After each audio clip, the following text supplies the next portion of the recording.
What's up, y'all? It's your boy Nigel, and we're on Talk Show, where we discuss various topics about our people, our youth, and our future.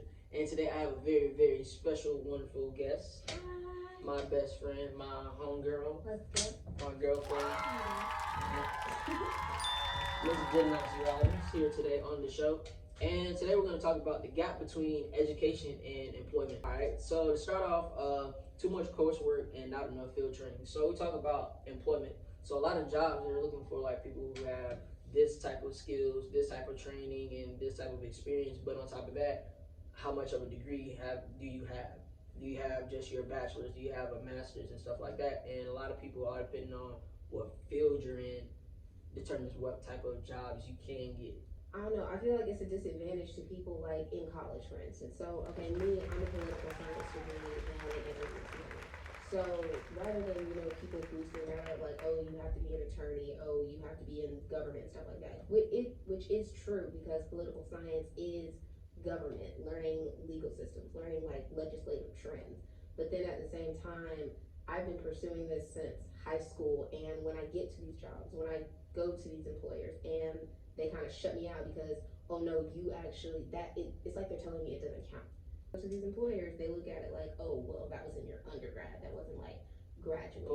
And then most of the time what I find is half of these employers, they're looking for people with masters. And it's like, wait a minute, I was told all throughout college, no, you had to pursue your bachelor's and then you could go and pursue whatever job you wanted to do. And then you could go and into this career field and make money and stuff like that. But what the sad reality of it is only certain career areas. So I'm in the educational field right now, and then I'm in getting my master's in adult education.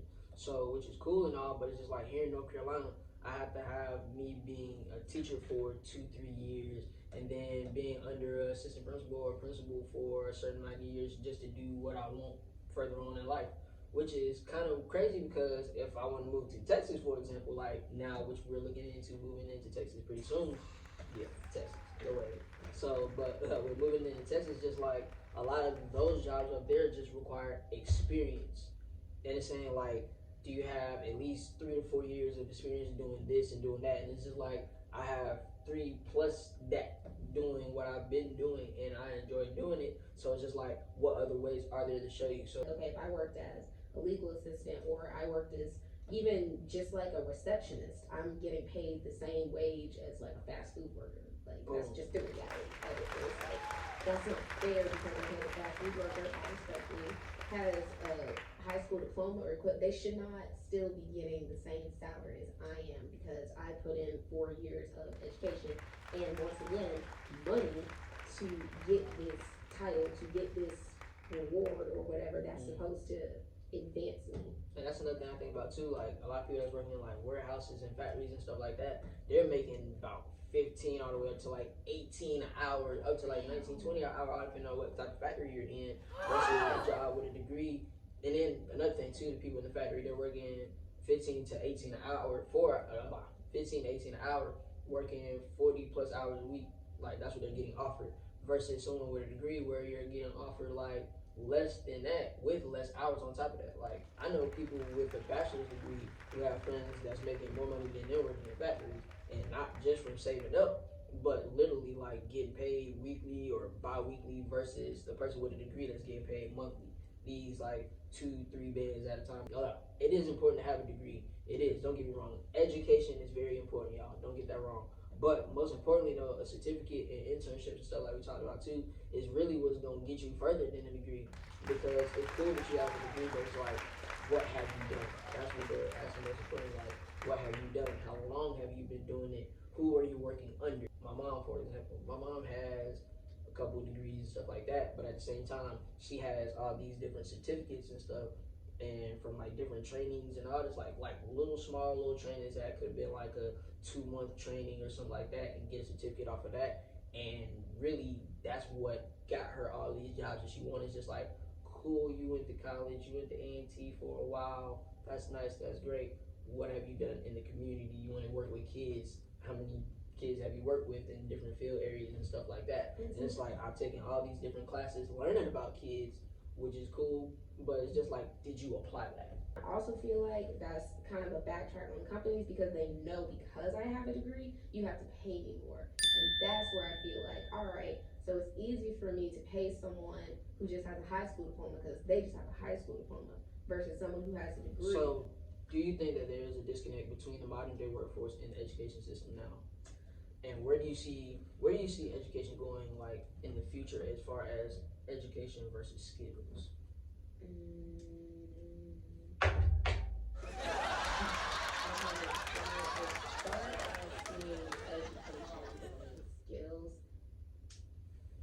I'm not the most confident, to be honest, based on studies that I've read, that most kids cannot read above their grade level now.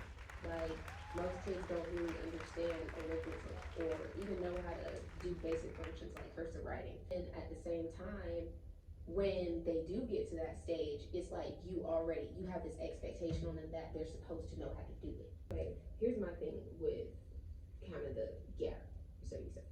Like, me, for instance, okay, I want to go on to law school, apply like to be an attorney and, do that whole works. I'm actually confident and prepared to know that's kind of what I want to do. But the thing with that is, in order to get there, I know my certain pathway. I want to have the knowledge and experience as I go along. So that way when I get to that stage in law school, I won't be confused about what's going on. It's still like I want to work within my field just to contribute to this goal that I have in the future. But the thing working kind of here, especially here in North Carolina, working in like a legal office or a law firm or even like a law company, they ask that you either have a certification, you've had either 6 to 7 years working as a secretary or a legal specialist or some type of that, which makes no sense. But yet at the same time, we require that you have a bachelor's degree. We require that you have this certification, this, that. They're all to work the same wage, I guess, around the same wage as like a fast food worker. Because half these places are only paying like $12 to $15 an hour. Yep.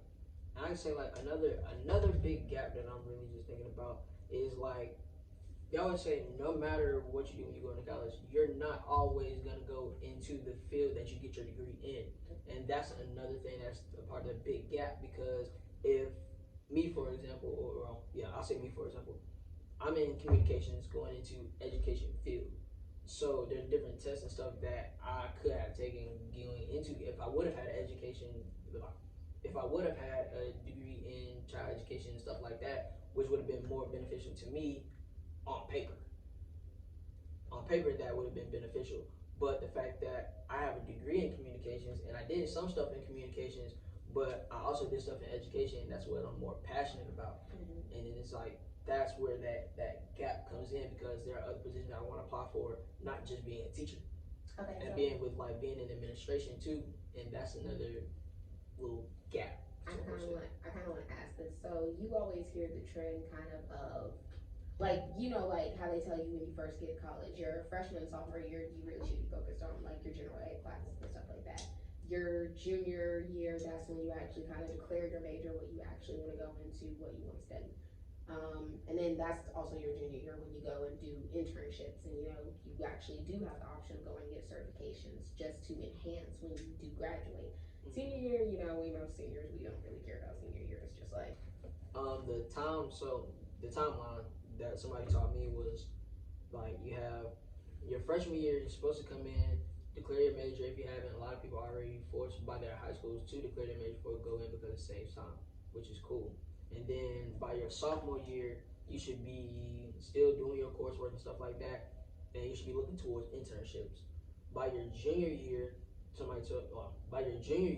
you should be looking into paid internships. I learned that by your junior year when you're in college, you should be doing nothing for free. Like, there's nothing that you should be doing for free.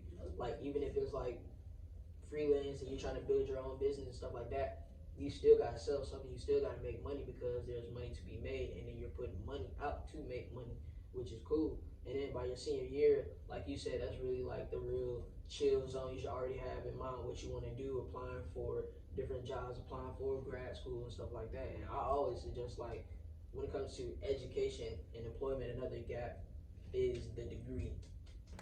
The degree. That's another thing that's that gap in the middle.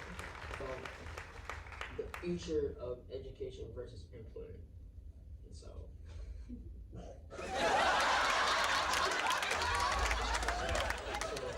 the future of education versus employment. I see education really toning down eventually. Not right now, but I'll see within the next couple of years, like we really gonna tone things down because we're coming into more of a technological age, is what I like to say. Like everything is really technology based. Everything is not really so much as hands on as it used to be, which is like another thing. So when it comes to education and employment in the future, coursework I feel coursework is really gonna tone down, and then it's really gonna be more hands-on. So when you get into college and you want to be in the psychology field, for example, they're gonna put you in courses that put you in the field. That's and what I feel is most important in like trade schools and stuff like that too. I definitely feel like, especially with future employment, especially with the new generation coming in, that they're going to understand there are different pathways into getting into the field that you want to be in.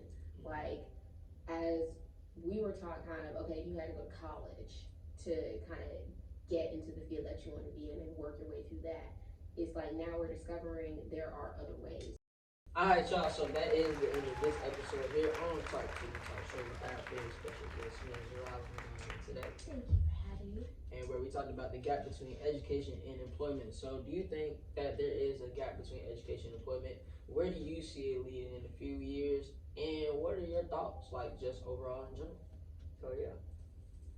Till next time, this is Talk to Me Talk Show.